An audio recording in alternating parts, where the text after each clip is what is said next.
Hal-hal yang bagus itu bukan cuma dilanjutkan, tetapi prosesnya dipercepat. Kalau orang-orang yang bekerja melayani masyarakat itu punya mental yang cukup, tidak bermental korup, tidak bermental suka pungli. Ganjar ini adalah Jokowi plus. Dia bisa melanjutkan apa-apa yang dilakukan oleh Pak Jokowi pada masa sekarang.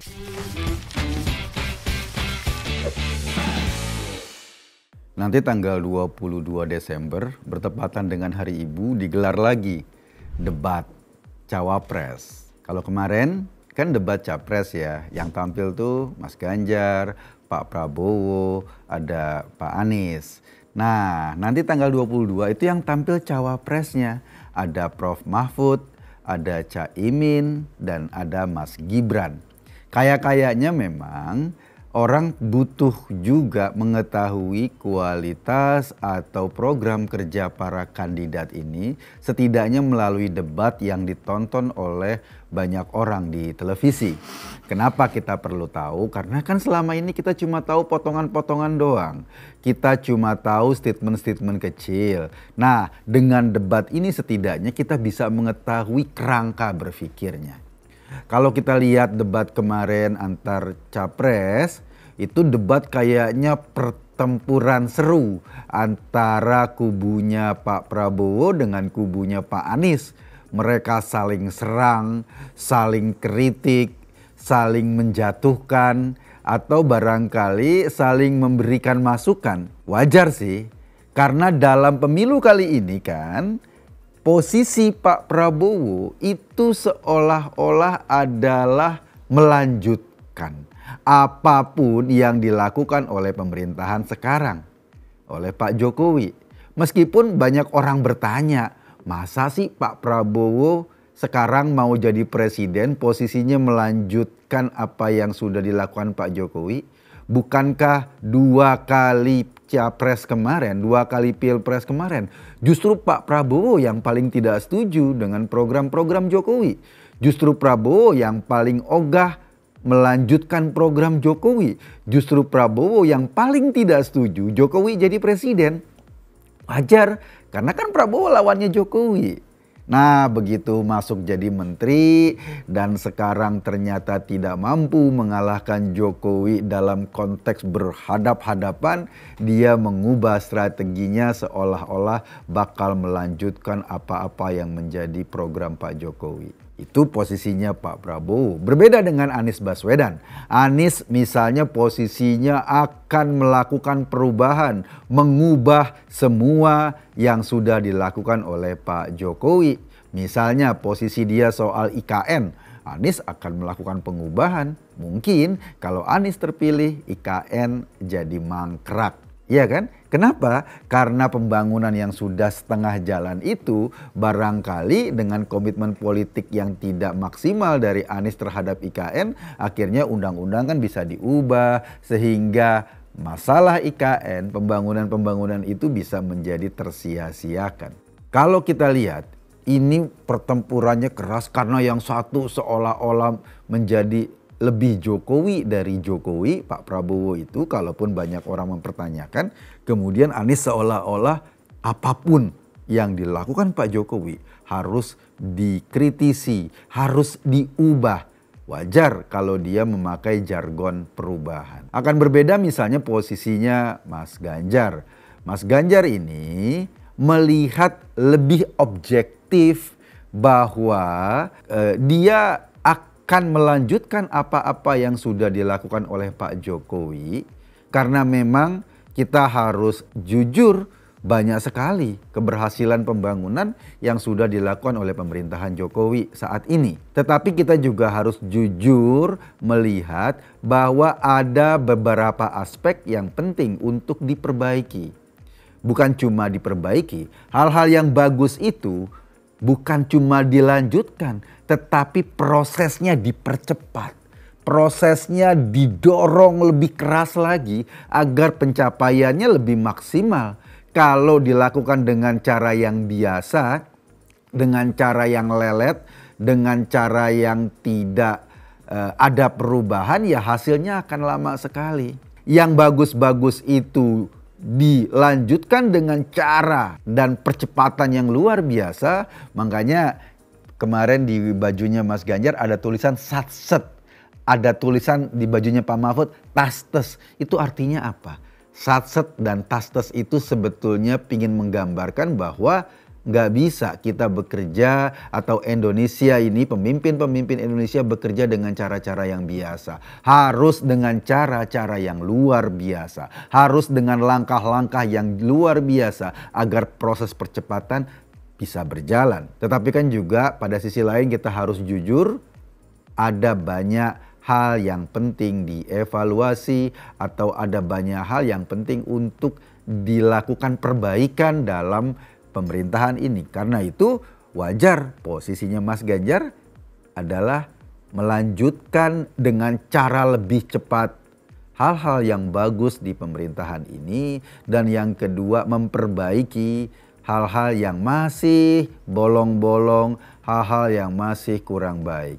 Wajar dong, kan kita ini ke depan masyarakat membutuhkan misalnya pangan dengan harga yang murah. Kalau dengan cara-cara biasa apalagi cuma dengan mengandalkan impor pangan, mungkin pangan kita tersedia. Tetapi persoalannya adalah petani-petani kita jadi ngos-ngosan, jadi mati. Kebijakan pangan ini sangat penting untuk menjamin bahwa kita, anak-anak kita, cucu-cucu kita punya masa depan yang baik di negeri yang gemah ripah loh jinawi ini. Kalau tidak kita akan cuma jadi produsen pangan dari bahan pangan atau petani-petani di luar. Yang kasihan kan petani-petani kita. Murah, tersedia, tetapi juga bagaimana memanfaatkan hasil pertanian dalam negeri. Sehingga penting kualitas petani, produktivitas petani, ketersediaan pupuk itu bisa terjamin. Itu yang kemudian menjadi komitmennya Mas Ganjar. Bukan cuma soal harga pangan yang mestinya bisa ditekan jauh lebih murah, mestinya bisa terhindar dari gunjang-ganjing harga seperti sekarang. Yang juga jauh dan sangat penting adalah membuka lapangan pekerjaan secara serius. Membuka lapangan pekerjaan sebanyak-banyaknya agar tenaga-tenaga muda ini bisa langsung terserap dalam dunia industri. Bisa langsung produktif. Itu yang menjadi fokus. Dan yang ketiga, ini semua hanya bisa dibenahi kalau birokrasinya, kalau sistem ketatanegaraan kita, kalau orang-orang yang bekerja melayani masyarakat itu punya mental yang cukup, tidak bermental korup, tidak bermental suka pungli. Dan komitmen ini diberikan dengan tegas oleh Ganjar Mahfud. Misalnya, kita tahu kan sampai saat ini undang-undang perampasan aset belum juga disahkan. Padahal itu penting. Koruptor mungkin gak takut di penjara. Karena penjara bisa dimain-mainin. Hari ini di penjara, masuk penjara, tapi kamar tahanannya sudah dibuat sangat mewah. Sehingga mereka gak merasa ada perbedaan ini di penjara atau di hotel mewah. Mereka gak takut. Yang mereka takut apa? Mereka takut miskin. Ganjar Mahfud berkomitmen agar para koruptor itu jerak. Kalau mereka ketangkep nyolong duit rakyat, nyolong duit negara, bukan cuma dihukum, tapi mereka dimiskinkan.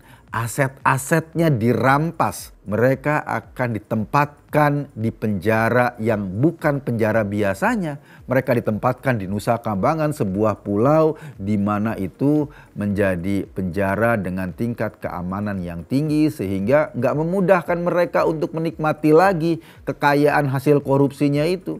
Uang kekayaannya sudah dirampas dan mereka bisa menikmati sisa hidupnya di Nusa Kambangan. Nanti tanggal 22 Desember akan ada perdebatan yang serius oleh para cawapres. Prof Mahfud, Mas Gibran, Caimin, ini pasti akan melontarkan ide-ide bagaimana soal ekonomi, soal digital, soal pembukaan lapangan pekerjaan dan kesejahteraan masyarakat. Saya sih membayangkan mungkin akan ada battle lagi, akan ada keseruan lagi antara pasangan nomor urut 1 dan pasangan nomor urut 2. Wajar karena posisi mereka mengambil posisi saling berhadap-hadapan. Posisi politiknya itu seperti A dan min A gitu loh. Jadi saling berlawanan. Akan ada keseruan mungkin antara Gibran sama Caimin. Sementara Prof. Mahfud yang kita sudah tahu punya pengalaman cukup banyak, barangkali nanti fungsinya lebih fokus bagaimana berkomunikasi dengan masyarakat, bagaimana menjelaskan program-program ke masyarakat dengan lebih detail. Tujuannya ada beberapa kata kunci yang selalu disampaikan oleh Pak Ganjar dan Prof. Mahfud ke masyarakat. Bagaimana agar harga-harga kita bisa terjamin, barangnya ada, bahan pangannya ada, dan harganya terjangkau oleh masyarakat. Itu yang pertama. Fokus kedua, bagaimana anak-anak muda kita, para alumnus bisa cepat dapat pekerjaan. Ini fokus yang amat sangat menjadi titik sentral dari semua agenda atau semua visi misinya Ganjar Mahfud. Dan yang juga jauh lebih penting, bagaimana pasangan-pasangan muda yang saat ini misalnya baru saja menikah, baru saja punya anak, bisa dapat perumahan yang layak, bisa dapat tempat hunian yang layak. Ada satu program menarik yang pernah diluncurkan oleh Mas Ganjar di Jawa Tengah ketika dia jadi gubernur. Itu dengan biaya yang sangat murah, masyarakat bisa dapat rumah. Istilahnya beli tanah dapat rumah. Ya, waktu itu tanahnya katanya orang bisa berpikir, Jawa Tengah kan tanahnya murah. Bagaimana kalau di Jakarta? Tapi ini presiden loh. Presiden adalah orang yang menguasai atau orang yang bertanggung jawab pada seluruh Indonesia. Perspektifnya harus perspektif seluruh Indonesia. Banyak banget tanah negara yang sampai saat ini dikuasai oleh para penggede, oleh para pengusaha yang menguasai tanah sampai jutaan hektar. Kan tanah-tanah ini belum tentu produktif. Bisa dong dimanfaatkan atau diambil lagi oleh negara untuk didistribusi kepada masyarakat yang membutuhkan. Ketimbang dikuasai oleh 1-2 orang Jakarta seperti isu tahun 2019 lalu ketika Pak Jokowi mengkritik Pak Prabowo.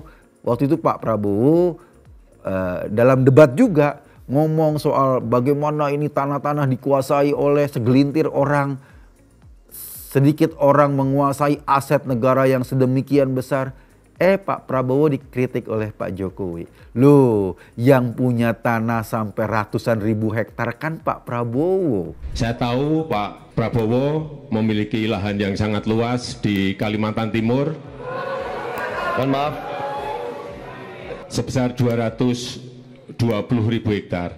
Juga di Aceh Tengah. Bahkan kabarnya dalam liputan Tempo kemarin atau dalam diskusi-diskusi publik, keluarganya Pak Prabowo juga punya tanah tuh di IKN misalnya yang digunakan untuk pembangunan ibu kota baru. Nah, ini kondisi yang ada. Nah, kalau pemerintahannya bisa lebih tegas, tanah-tanah yang banyak itu yang selama ini dikelola atau diberikan oleh negara kepada para pengusaha dan orang-orang kaya kan bisa diminta lagi, kemudian didistribusi kepada masyarakat yang membutuhkan, didistribusi kepada pasangan-pasangan muda yang belum punya rumah, sehingga nanti anak-anak muda di Indonesia tidak ngontrak terus-terusan tetapi bisa punya rumah, bisa punya tempat tinggal yang layak. Ini yang ditawarkan oleh program-program Ganjar Mahfud.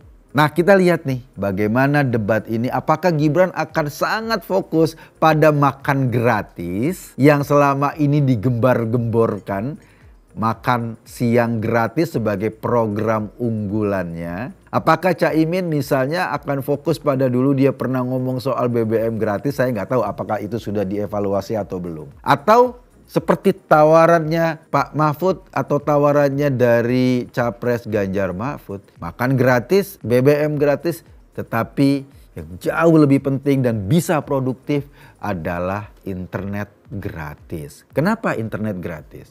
Internet gratis, internet yang cepat, internet yang merata, itu menjadi hak warga negara. Kalau internetnya sudah bagus, apalagi harganya gratis, orang akan bisa memanfaatkan digital itu, dunia digital itu untuk peningkatan produktivitas mereka. Kalau produktivitasnya meningkat, aksesnya meningkat, maka ada ruang-ruang ekonomi yang bisa mereka manfaatin. Ini selaras dengan penciptaan lapangan kerja. Ini selaras dengan penciptaan pendapatan-pendapatan baru. Ini selaras dengan mendorong kualitas sumber daya manusia sehingga anak-anak kita, mahasiswa-mahasiswa kita bisa memanfaatkan jaringan internet untuk meningkatkan pengetahuan mereka. Itu yang sangat penting dan visioner yang ditawarkan oleh pasangan Ganjar Mahfud. Kita nggak tahu debat nanti tanggal 22 Desember. Gibran dengan pengalaman 2 tahun jadi wali kota di sebuah kota yang terdiri dari 5 kecamatan berusaha untuk meyakinkan kita bahwa dia pantas menjadi cawapres. Caimin yang berpengalaman sebagai ketua partai, pernah jadi menteri juga berusaha meyakinkan kita bahwa dia layak menjadi cawapres. Pak Mahfud juga begitu. Pengalaman beliau pernah jadi anggota DPR, pernah jadi hakim, pernah jadi menteri. Ini juga sebagai bahan yang cukup meyakinkan kita bahwa orang ini layak dipilih menjadi pemimpin Indonesia masa depan, mendampingi Ganjar Pranowo sebagai presiden. Penilaiannya tentu saja terserah teman-teman, tapi sekali lagi kita harus melihat debat ini sebagai potret bagaimana para calon pemimpin itu mengambil sebuah keputusan. Bagaimana cara mereka berpikir, bagaimana program-program mereka bisa terrealisir dengan baik. Ada banyak program yang irasional yang cuma ngedabrus, pasti. Ada banyak yang cuma jualan program tapi nggak masuk akal, pasti. Kita tentu nggak mau dong memilih pemimpin yang program-programnya cuma ngedabrus, yang nggak masuk akal. Kita pernah punya pemimpin seperti Pak Jokowi yang program-programnya realistis, yang bisa dilanjutkan. Dan siapa yang bisa melanjutkan itu? Kalau dari karakter, dari kecenderungan ideologi, kedekatan dengan publik, kedekatan dengan masyarakat, saya boleh bilang Ganjar ini adalah Jokowi plus. Dia bisa melanjutkan apa-apa yang dilakukan oleh Pak Jokowi pada masa sekarang, tetapi tentu saja diberikan bobot tambahan, diberikan nilai yang lebih tinggi lagi dengan dilakukan lebih cepat. Sehingga pemerataan itu bisa cepat dirasakan oleh masyarakat. Jangan sampai masyarakat di pedesaan, masyarakat di daerah-daerah terpencil itu menunggu. Katanya Indonesia adil makmur, kok yang makmur cuma orang-orang di Jawa, kok yang makmur cuma orang-orang di Jakarta, sementara kami di wilayah-wilayah terpencil ini jarang sekali disapa oleh kemakmuran Indonesia. Nah, ini yang dibutuhkan adalah kerja lebih cepat, komitmen lebih tinggi, dan aparat yang lebih bersih. Saya Kokun tadi. Terima kasih.